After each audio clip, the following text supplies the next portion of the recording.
સંગીતને ચાલનારા સંતો છે, ભજન ગવડાવે, આગળ આવે. મોરારી બાપુ પણ સરસ મજાનો એનો ઉપયોગ કરે છે, કોઈ સુખ વગર કરે છે. પણ સ્વામીજી જેવી વ્યક્તિએ વર્ષો પહેલા મને પત્ર લખેલો અને પછી મારો પત્ર આગળ ચાલ્યો, અને હું તો એક લેખક છું, હું તો શું કરી શકવાનો હતો, પણ એમણે એ વાત મૂકી દઈ. ગયા વર્ષે બરાબર 1 વર્ષ પહેલા જૂથીકરોનું સન્માન કર્યું અમે અમદાવાદમાં. એ વખતે સ્વામીજી અતિથિ વિશેષ હતા. એટલે મેં ઓડિયન્સને એમ થયું કે આ જૂથીકરોના સન્માનમાં સ્વામીજીનું કોઈ સંતનું શું કામ. મેં ખુલાસો કર્યો કે આ સંત નથી, સંગીત ચાહક સંત છે, સંગીત પ્રેમી સંત છે. આ એટલું જ નહીં, એમને ફિલ્મ સંગીત માટે એક જમાનામાં લોકોને સુખ હતી, એ સુખ એમને બિલકુલ નથી, અને જયકિશન માટે એમને અત્યંત અનુરાગ છે. મને જ્યારે હું લઈ ગયો એમને સ્ટેજ પર 1 વર્ષ, બરાબર 1 વર્ષ સ્વામીજી, ત્યારે એમણે કહ્યું કે રજનીભાઈ, મારી એક મહત્વાકાંક્ષા છે કે જયકિશનના ગામમાં જ એનું બાવલું મૂકવું. હું જાણતો નથી કે ક્યારે પડશે, પણ એ વર્ષમાં જ બરાબર આજે 1 વર્ષ થયું. આજે સંકલ્પ એમને પૂરો કર્યો. એટલે પહેલા હું એમને વંદન કરું છું અને પછી થોડીક મારી વાત કરું છું, બહુ સમય નહીં લઉં. 81ની સાલમાં જ્યારે હું નવસારીમાં હતો, બેંક મેનેજર હતો, હવે તો હું ફૂલ ટાઈમ લેખક છું, ત્યારે નવસારી બાજુમાં હોવાને કારણે હું અહીંયા વાંસદા આવ્યો, 2 દિવસ રહ્યો.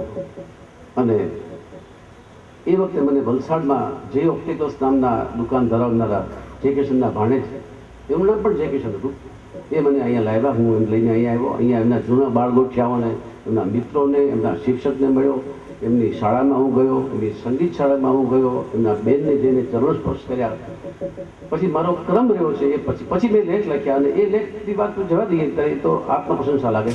પણ વાંસદા વિશે સભાનતા કરતી લોકોના મનમાં, અને એ સભાનતા એ સ્વામીજીના મનમાં સંકલ્પ પ્રગટાયો. ભલે 20 વર્ષ થયા, 25 વર્ષ થયા, એનું શું પરિણામ આવ્યું એનો મને આનંદ છે. બીજો આનંદ મને એ વાતનો છે, આપ તો વાંસદાવાસીઓ છો જ, અને આપને તો ગૌરવ આપના પુત્રનું, આપના ધરતીના પુત્રનું હોય જ. પણ અહીંયા જે મારી સામે બેઠા છે એ આપણે ખબર નથી બધાને કે કોણ કોણ છે. એક બેઠા છે અરવિંદ પટેલ, જે આખા ભારતમાં મોટા સંગ્રાહક નહીં છે હિન્દી ફિલ્મ સંગીતના. જરા ઉભા થાય પોતાની જગ્યા ઉપર.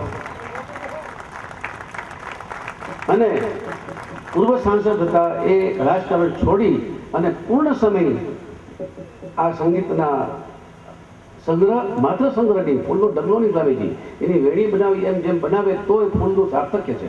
તો એ ફૂલનું એ સંગીતનું સંપાદન કરે, અલગ અલગ સંગીતકારોના, અલગ અલગ લોકોના. એમણે મારા દ્વારા મહેન્દ્ર કપૂર, દેવાનંદ, નિમ્મી, શ્યામા, બેગમપારા, એ બધાના અલગ અલગ ગીતો જુદા કરીને મારા દ્વારા એમને મોકલાવ્યા છે. એ લોકોને એ લોકો બહુ રાજી થયા છે. એ લોકોએ ફોન પર રવિભાઈ સાથે ત્યાંથી વાત કરી છે. એવી રીતે બીજા બેઠા છે પ્રભાકર વ્યાસ, ઉભા થાય. રેડિયો સિલોન જે લોકો સાંભળતા હશે એમાં એમનું નામ રોજ સાંભળતા હશે, કારણ કે આપણા જયકિશનનો આજે આ ફંક્શન છે, જે સમારંભ છે, એના સમાચાર પણ દેશ વિદેશમાં પ્રસરાવ્યા છે. એમને કોઈ પુસ્તક વાંચવું પડતું નથી. કઈ સાલની મૂવી, કઈ સાલનું ફિલ્મ હતી, કઈ સાલની મ્યુઝિક ડાયરેક્ટર કોણ હતા, કોણે ગાયું, કોણે લખ્યું, એક્ટરો કોણ હતા, બધું જ એમને કંઠસ્થ નહીં, હૃદયસ્થ છે. કારણ કે એમાં જ મોટા થયા છે. અત્યારે નિવૃત્ત જીવન છે, પણ એને નિવૃત્તિમાં બીજી કોઈ પ્રવૃત્તિ નથી. એમનો દીકરો અમેરિકા છે, કોઈ ચિંતા નથી એને. પણ 100% એક ફિલ્મનું નામ તમે પૂછો એટલે એનું કઈ સાલથી બધું જે કહી શકે એટલું બધું જીવતા જાગતા એન્સાઇક્લોપીડિયા છે. એવા મિત્ર અમારા ત્રંબકભાઈ બેઠા છે, ત્રંબકભાઈ પટેલ, એ તમારા ગામના જ છે. એમણે જયકિશનના તમામ ગીતોનું કલેક્શન કરી, તમામ ગીતોનું, અને મને સીડી મોકલાવેલી હતી. એવા એક વિપિન ડાભી બેઠા છે, મહુવા, બેંકમાં ઓફિસર છે, બેંકમાં ક્લાર્ક છે. આ હું આપને ઓળખ પરેડ કરાવું છું એટલા માટે કે તમને ખબર નથી કે અહીંયા કોણ બેઠા છે. એ વિપિન ડાભી બેંકમાં ક્લાર્ક છે, ઓફિસર છે, મને ખબર નથી, મારા વાચક છે. પણ જયકિશનની તમામ ફિલ્મો આમની પાસે છે. 2 કે 4 અપવાદ સિવાય બધી ફિલ્મોનું કલેક્શન, બધા ગીતોનું કલેક્શન એમની પાસે છે. સ્વામીજી, મેં આપને જે મોકલ્યું એ મને એમણે આપેલું, વિપિન ડાભીએ આપેલું. એવી રીતે મુકેશ મહેતા છે, અહીંયા બેઠા છે. હરીશભાઈનું તો મારે નામ લેવું તો પડે, તો આવી જ ગયા હરીશભાઈ. હરીશભાઈનું નામ લેવાય નહીં, હવે લેવા જેવું છે જ નહીં. મુકેશ મહેતા બેઠા છે અહીંયા.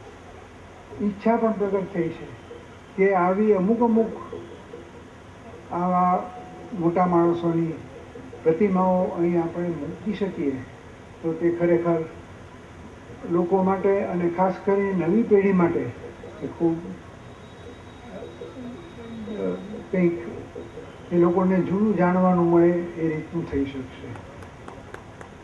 સ્વામીજીને મારી વિનંતી છે, એક અમારો વિચાર છે સ્વામી વિવેકાનંદનો મૂર્તિ મૂકવાનો, અને બીજી મને એક ઈચ્છા એ થાય છે કે સરદાર પટેલની મૂર્તિ છે, એની પ્રતિમા છે, પણ એટલી નાની છે કે મારા વિચારે સરદાર બાગમાં એમની જો પ્રતિમા મુકાય તો ખરેખર